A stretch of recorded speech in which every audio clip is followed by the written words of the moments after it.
In this video, I'll be showing you how I made this walnut heart-shaped candy dish using the X-Carve. Here's the heart-shaped illustration for the project.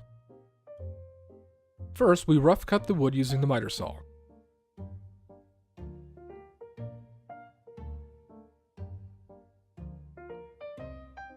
Then we take the piece to the table saw and cut it down to a 6x6 inch square.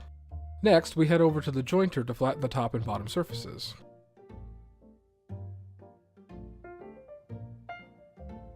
Now we move to the X-Carve.